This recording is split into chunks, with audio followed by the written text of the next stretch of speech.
What it do? It's your boy Baby Jesus, aka DaBaby, aka thinking ain't on me, the prettiest chocolate nigga live. Right here with Sarah Harrison, the lady in the trap. Lady in the trap, yeah, the ladies get in the trap with their fellas and they hold them down, and she one of them. You know what I mean? She one of the girls gonna hold you down. You smell me? You feel that, don't you? Feel that, don't you? A much anticipated guest in the trap here with DaBaby. I like the trap. Exactly. So happy to have you, and it's actually in London. You're in the London trap right now. Exactly. Right? Right. From, let me see if I got this right, Mecklenburg County? Yes, Charlotte, North Carolina. Man, what's that like? The contrast from... Beautiful place, beautiful people, you know what I mean? Good food. Yeah, great food, you know, great women. We heard some laughs in the background. Was you... Right. I'm not sure if that was a laugh or if it was a cough. I'm not sure. Oh, man. Definitely beautiful place, though, beautiful people. Yeah, for real. I mean, talk about impact of the year. That's absolutely you right here. Thank you. Right? That's big, yeah. Thank you. I mean, straight off the back, the project, taking it out, the first song, you don't play no games. No, not at all. And for people, you know, that might be introduced to your music and to your movement for the first time, they might be thinking, is it a gimmick? But it's like this gimmick versus authenticity, right? It's that kind of like balance that you play with your audience. Is that all like really strategic? Not really. I mean, gimmick-wise, you know, I would think people would more so look at some of the things I do as gimmicks because they haven't seen it before. So, you know, anything that you're foreign to, you know, you don't know how to understand it. You don't know how to take it in yet. You know, it takes time. So I always, before I feel any type of way about anybody calling something a gimmick, or before I take it personal, you know, somebody calling something a gimmick, I always give them time to let, you know, the things I do digest and resonate so they can, you know, get their perspective down pat, you know, how they really feel about it. And it usually turns into, okay, that ain't no gimmick at all. This guy's just creative as hell, you know what I mean? He's just different. And, you know, that's usually the outcome of that.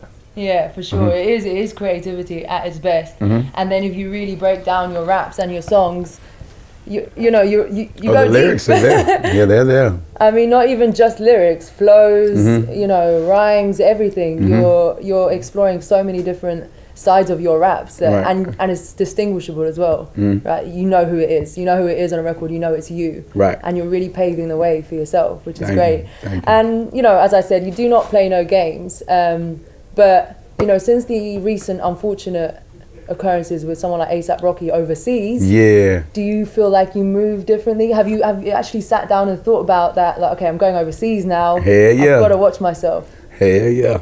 So what kind of teams do you keep around you to make different, sure? you know, as far as overseas, like, you know, it's just paying that much more attention to the way you move and making sure that, you know, I'm respecting y'all's space as the law makes me respect the space where I'm at. You get what I'm saying? Like, it's just no different, you know, and that's all it is, you know what I mean? But it's been nothing but good experiences since I've been here. That's good. In London.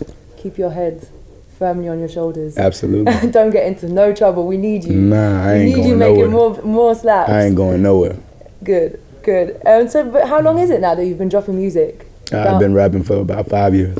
Yeah, and you know, the grind has been steady. Non-stop. Yeah. For upcoming rappers now that really see the internet as the be-all and end-all, you really did more than just the internet. You know, you did stuff on the ground. For sure. Started it off grassroots. You know, I feel like that's essential.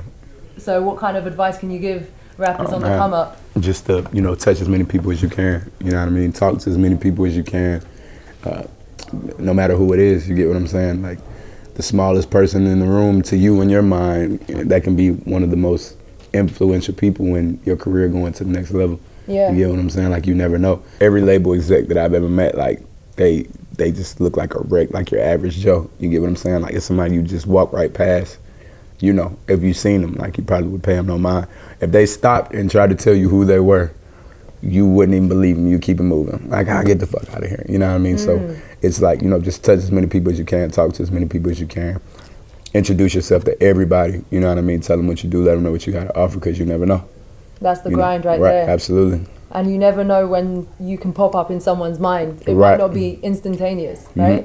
Right, but every person you tell about, you imagine if they tell somebody and then they tell somebody, that's the way the world works. So the more often you do anything, you know, the higher your chances are of being successful in it. Yeah. Right. At what point in your music catalog do you feel like these labels started paying attention?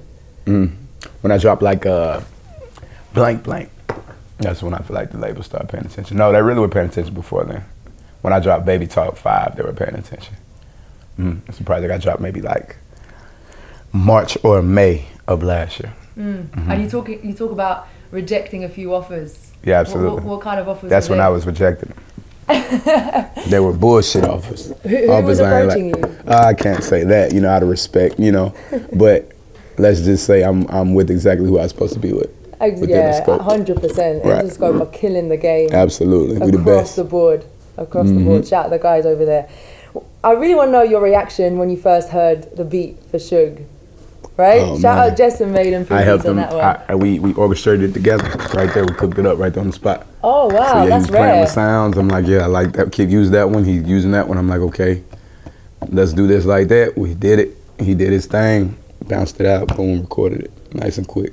I love that because it's rare that rappers are in there with people. A lot of people just get beats, they lease them, or it's a very fast food kind of market now these days. But it's great that you are actually formulating your own sound. Yeah, I like to be a part of the creative process when it comes to pretty much anything. You know what I mean, involved with what I got going on.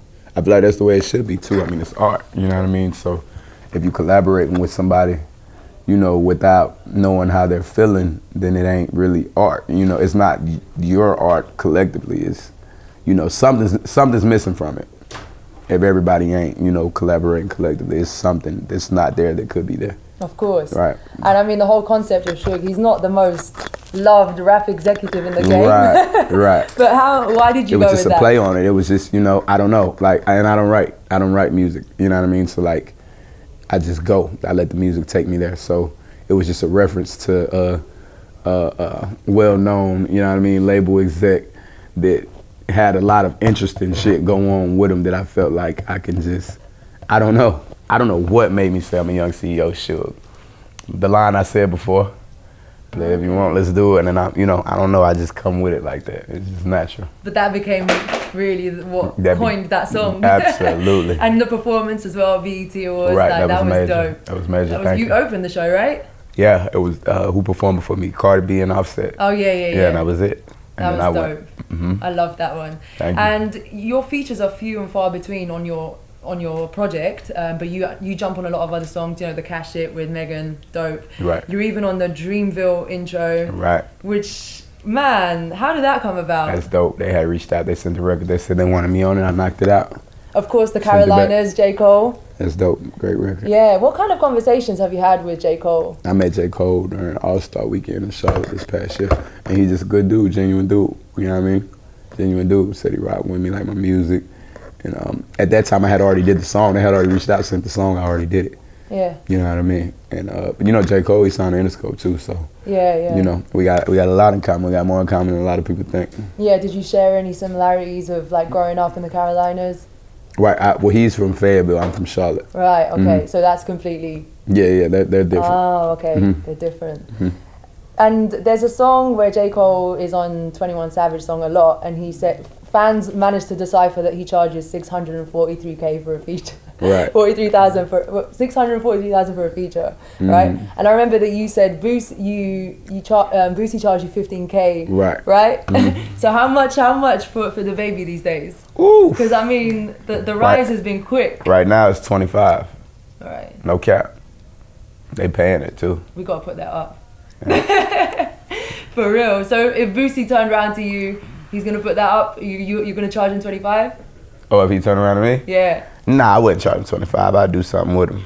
Yeah, you should. Yeah, sure. I'd do something with him regardless. I wouldn't charge him 25. Who are you looking forward to collaborating with in the Drake, game? where you at? What you waiting on, bro? Come right on, bro. off the back, right? What you waiting on, bro? Yeah, for real. Get with me. And I mean, you in one of your raps on the 2018 album Black Blank, right? You've got a song, and you say that you can't. I'm actually gonna quote it. You can't name 5 hitters in the rap game that come out with realer music. Facts. But if you had name them. If you had to. I couldn't. At all. If I had to, I couldn't. So who would you look up to though that in this day and age that you're? Baby Jesus, DaBaby, Think It Ain't On Me, the prettiest chocolate nigga alive. We need another alias. Jonathan. Right. which is my government name. Oh man, nothing, not eating. Ain't nobody fucking with me. There we go, man. I say that as humble as possible. They not fucking with me. Well, man, you've got the work rate, you've got your deliver, you've got the catalogue, and I can't wait for you to make more bangers. Thank you. Thank you so much. They're on the way. They're already made. We need your songs in the club, because sometimes I'm like, man, like the Suge track is the only track that I've heard repeatedly and I've played repeatedly and I'm not sick of it. Right. Because normally I'm sick of it after like 3 months. I'm like, oh, I've got to whip this out. Right. Like, but nah, Suge, I'm like, I have to play this. Right. Like, so I'm starting my set with it. I'm finishing my set with That's it. what's up. It's dope, man. Yeah, now we got to get you more music. I appreciate you having me. Thank you.